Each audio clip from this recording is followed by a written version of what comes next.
Salut auditeurs de la radio Assis Conco FM Béni. Voici notre édition du journal. D'abord la météo.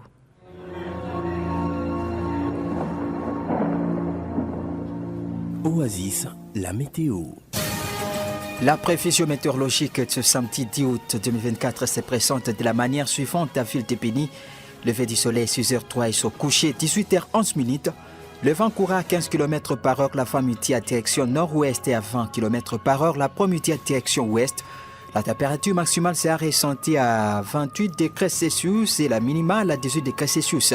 Ce jour, le ciel sera nuageux avec possibilité de orages et des averses. La météo prévoit un petit risque de plus ce samedi dans la ville de Béni.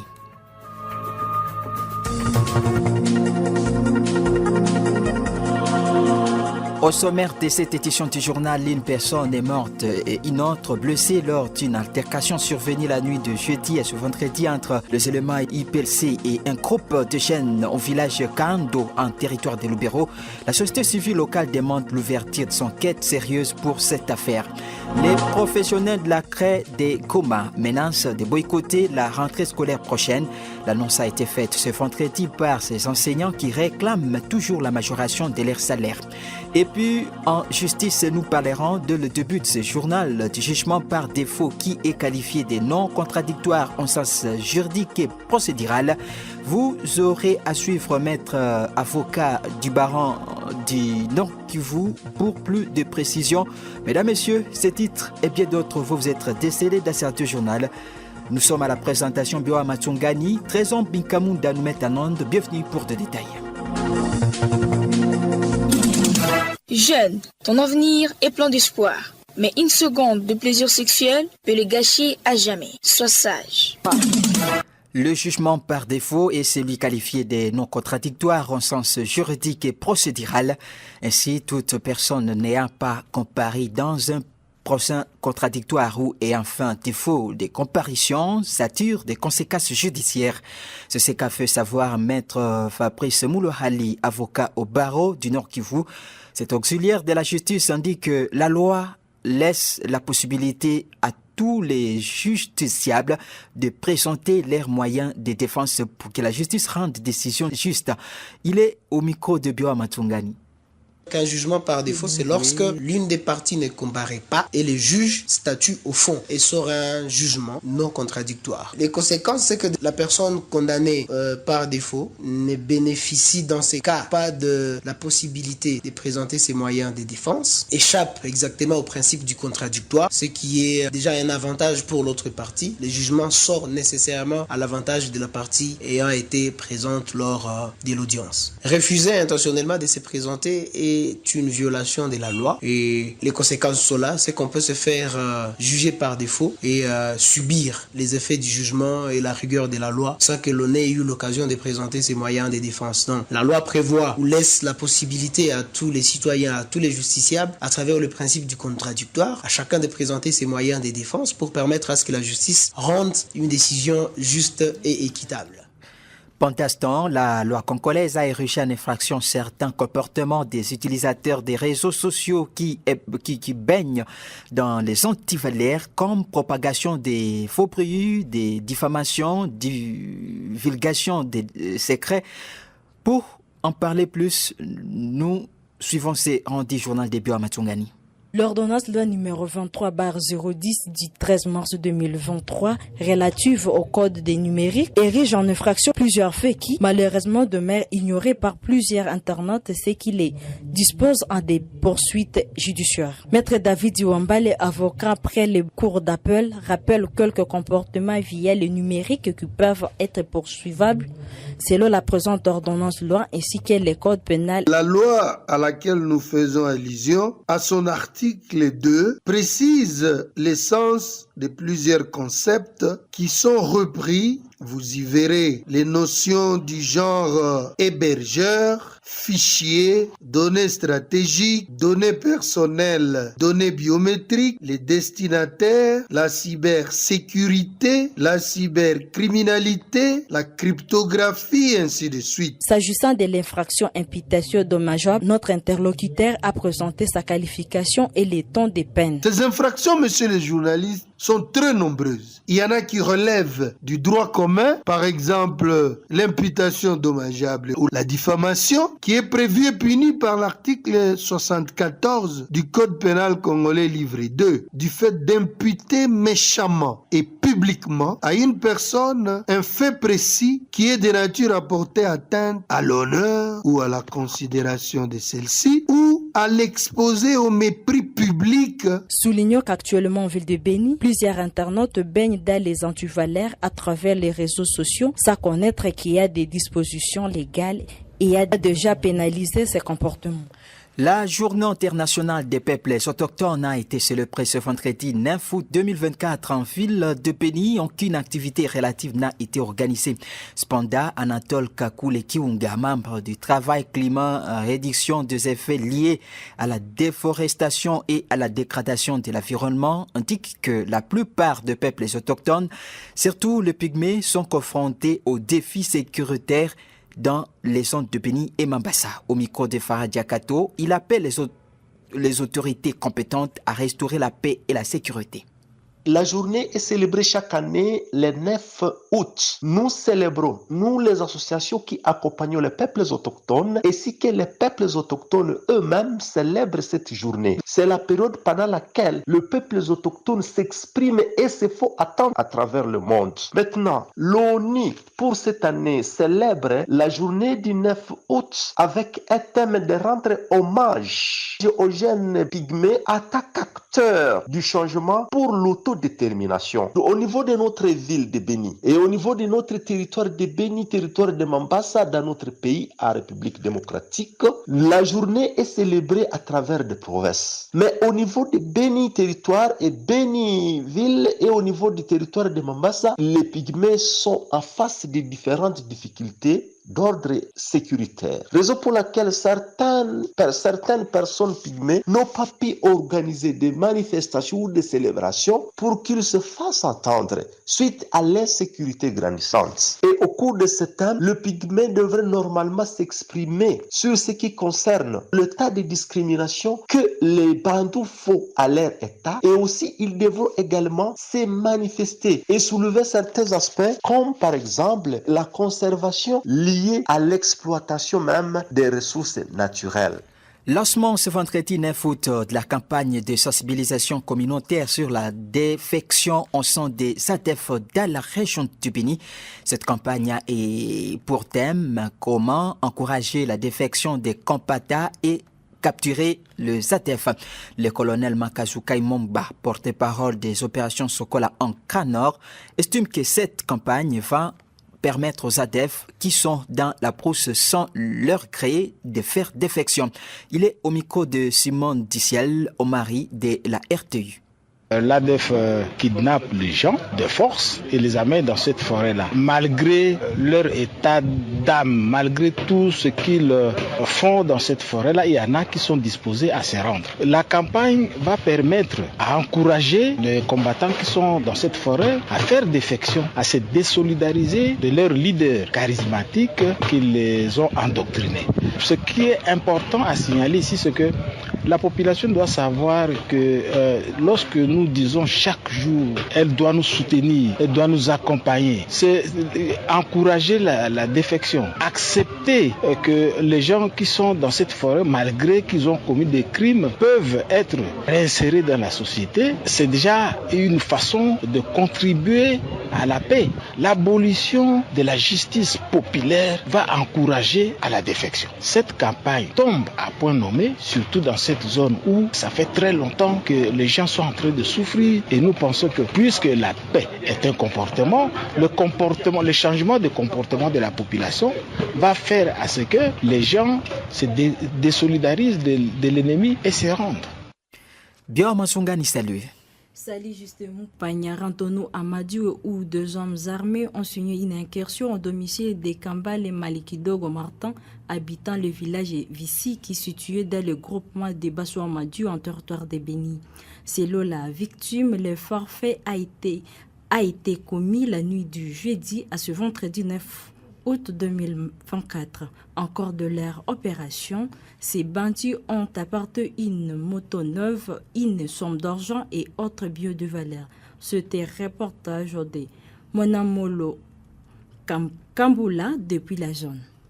Selon les témoignages sur place, ces malfrats majoritairement des jeunes ont d'abord torturé la famille de la victime avant de se volatiliser dans la nature. Toufouraï Moussanti, premier rapporteur de la société civile dans le groupement Basso Madioué, condamne ce énième cas de cambriolage dans l'entité. Nous condamnons cet acte-là, puisque selon ce qui a été vécu dans la parcelle, ces cambrioleurs qui étaient au nombre d'au moins 8, 3 étaient munis d'une arme à feu, les autres par des armes blanches. Ces gens n'étaient que des jeunes, il n'y avait pas ceux qui sont passés à âge. Raison pour laquelle nous appelons toute la population à la vigilance. Vous savez que comme nous vivons une mauvaise période, c'est la période où la jeunesse veut faire toutes choses dans la facilité. Donc elle est en train de vouloir se procurer des choses dans la facilité. Cet acteur de la société civile dans la zone appelle les autorités à tous les niveaux à prendre les responsabilités. Le voleur ne peut pas donner de l'heure à quelqu'un disant qu'à tel ou tel moment je vais venir chez vous. Mais nous demandons aux autorités à la sécurisation de leur population, voir comment la population peut être calme dans leurs entités. Outre la moto, ces malfrats ont emporté une importante somme d'argent, une quantité importante de boissons et d'autres biens dont la déclaration de la moto précise notre source. Je suis Monamolo Kampula depuis Mankina pour Oasis FM TV Béni. Un mort et deux blessés et un blessé, bilan d'une altercation survenue la nuit du jeudi à ce vendredi entre les éléments IPLC et un groupe de jeunes patrouilleurs de Kaondo. Un village situé à l'ouest de Mansoya, chef-lieu du groupement Mouenien. C'est un territoire de Lubero. D'après les sources de la nouvelle société civile congolaise sur place, les éléments des IPLC étaient à la recherche d'autres groupes de jeunes qui continuent à réunir autour du feu la nuit. Paluku Kichama, cadre de la nouvelle société civile locale, qui condamne d'ailleurs cet incident, demande que les enquêtes soient menées afin de dénicher les auteurs de cet acte. On l'écoute dans cet élément sonore. Nous, coordination de la nouvelle société civile congolaise, groupement Mouigne, nous condamnons avec force l'acte qui s'est passé la nuit d'aujourd'hui dans le village de Kaando. C'est les informations que nous avons. C'est les militaires de l'IPLC qui se sont rencontrés avec les jeunes patrouilleurs. Et malheureusement, ils ont tiré sur les jeunes se trouvant autour du feu. La population de Mouigne à ce moment est à débandade suite à cette situation. Nous voulons informer les autorités de l'IPLC que nous ne voulons plus de tels actes dans notre agglomération. Nous avons beaucoup souffert. Nous voulons que les autorités de l'IPLC se trouvant à Kalunguta puissent diriger les enquêtes afin de dénicher l'auteur de cet acte et qu'il soit puni conformément à la loi congolaise. Deux coups de balle ont été audibles la nuit de jeudi à ce vendredi 9 août 2024 à Mouja, village situé dans le groupement Mounidi en territoire de Nyiragongo. Selon Thierry Gassissiro, président de la société civile de la zone, il s'agissait d'une incompréhension entre les forces loyalistes et certains éléments du groupe d'autodéfense du Wazalendo. Thierry Gassissiro, président de cette structure citoyenne, confirme par cette même occasion un camp d'une fusillade qui a été enregistré dans le village de Turunga, situé dans les territoires précités. À la croire, la victime est un homme d'environ 30 ans qui a été fusillé par ses bourreaux au cours de leur opération de cambriolage dans des boutiques des paisibles citoyens. On l'écoute dans cet élément sonore. La population a passé la nuit dans un crépitement de balles qui ne dit pas son nom. Malheureusement, cela a été dû à une incompréhension entre une unité de Wazalendo et quelques éléments FRDC communément appelés Satan 2. Et à partir de cette incompréhension, il y a eu des crépitements de balles qui ont duré d'une quarantaine de minutes à 1 heure. Heureusement que après que les autorités se sont impliquées, un calme précaire est revenu. Cela, c'était au niveau de Mouja et malheureusement encore toujours cette nuit, cette fois-ci au niveau du groupement Mounigi dans le village Turunga, une boutique qui a été visitée par des hommes armés qui ont pu emporter plusieurs biens de valeur et ont pu blesser les propriétaires de la boutique. Et ils ont pris tout ce qui était nécessaire dans cette boutique-là. Et donc, il faut dire que l'insécurité continue à faire ravager les territoires de Nyiragongo, d'où il est nécessaire maintenant que toutes les autorités puissent s'impliquer pour stopper cette insécurité parce que c'est difficile d'expliquer qu'il y a toujours des crépitements de balles, qu'il y ait toujours des cambriolages des maisons, qu'il y ait des assassinats, alors que le territoire de Nyiragongo est à la limite avec la ville de Goma qui héberge toutes les autorités nécessaires pour l'état de siège. Les enseignants de Goma réunis en sein de leurs différents syndicats menacent de boycotter la prochaine rentrée scolaire. En Kouarba, la Chamamvou, président professeur de la Fosina, joint ce vendredi depuis Kinshasa où séjourne. Aucun enseignant ne se présentera dès la prochaine rentrée scolaire en attendant que les revendications ne soient prises en compte par le gouvernement congolais. Comme vous le savez, les enseignants réclament depuis longtemps la majoration de leur salaire. On écoute Baala Chamamvou au micro de Biefet Tumsifou. Depuis Kinshasa, où nous sommes en train de vouloir entamer les assises de la commission paritaire gouvernement-ban syndical. Pour nous, les enseignants du Nord Kivu et sur toute l'étendue du pays, nous sommes tous unanimes. Il n'y aura pas de rentrée scolaire d'ici pour la rentrée scolaire 2024-2025 si le gouvernement congolais ne donne pas l'équivalent de $500 en francs congolais à l'enseignant les moins gradés. Et là, nous disons et nous martelons, trop c'est trop. L'enseignant a beaucoup souffert dans ce pays. Et donc, tous les enseignants dans la province du Nord Kivu, restez sereins et gardez votre sang-froid. Cette fois-ci, c'est maintenant ou jamais. Au même moment, aucune fourniture scolaire ne sera vendue dans des établissements scolaires de Goma et ses environs de la prochaine rentrée scolaire. Cette mesure a été prise au cours d'un point de presse tenu au gouvernorat ce vendredi par Priska Luanda, conseillère du gouverneur des provinces en matière d'éducation. Celle-ci motive sa décision par le fait que nombreux parents d'élèves traversent les conditions difficiles de vie suite à la précarité de la situation sécuritaire en province. On l'écoute dans cet extrait sonore. Nous tenons à vous rassurer que cette année, on sera très rigoureux par rapport à cette pratique parce que nous devons savoir que nous sommes dans une situation de guerre. Les parents n'ont pas assez de moyens, assez d'argent pour acheter même à manger. Acheter des uniformes de $30, $15, raison pour laquelle même les frais de passation de l'examen d'État, ça a été payé par le gouvernement central. Nous les appelons d'aller acheter au marché parce que nous sommes toujours aussi accessibles de nous informer sur ce qui se passe pour que nous puissions prendre des dispositions. Je me rappelle même l'année antérieure, il y a des chefs d'établissement qui ont été suspendus pour non seulement interdire ce qui se fait actuellement dans certaines écoles, c'est pour prévenir ceux qui s'apprêtent à le faire parce que nous allons y travailler pour que les parents puissent rentrer dans leur droit. Des bandits pygmées porteurs d'armes blanches ont signé leur incursion dans plusieurs domiciles des populations la nuit du jeudi au vendredi dernier au village, du jeudi à ce vendredi au village Baboutepe en groupement Bakaikou dans le territoire de Mambasa à Nituri. L'information est rapportée par Grace Kakine, secrétaire de la Convention pour le respect des droits humains sur TH en chef-rue de Babila Babombi, lui qui appelle les services de sécurité à bien s'occuper de la situation sécuritaire des cultivateurs. Et puis, mesdames, messieurs, plusieurs arrestations ont été enregistrées ce vendredi 9 août 2024 à Kinshasa lors de la marche de militants du parti politique Alliance pour les changements de Jean-Marc Kabunda pour exiger la libération de leur autorité morale incarcérée à prison centrale de Makala. Jean-Marc Kabunda a été arrêté le 9 août. Il a été condamné après un procès par la Cour de cassation à 7 ans de prison pour outrage au chef de l'État et pour propagation en défaut prix Gisley Mwanji au cadre de l'Alliance pour le changement dénonce ce qu'il qualifie de détention politique de l'ancien premier vice-président de l'Assemblée nationale et ancien président à intérim de l'IDPS. Mesdames, Messieurs, voilà ce qui nous amène à la fin de cette édition du journal. Trésor Pikamunda nous mettait en onde. Étions en la présentation Biawa Matungani Justin Palukumpania. Merci à vous de nous avoir suivis.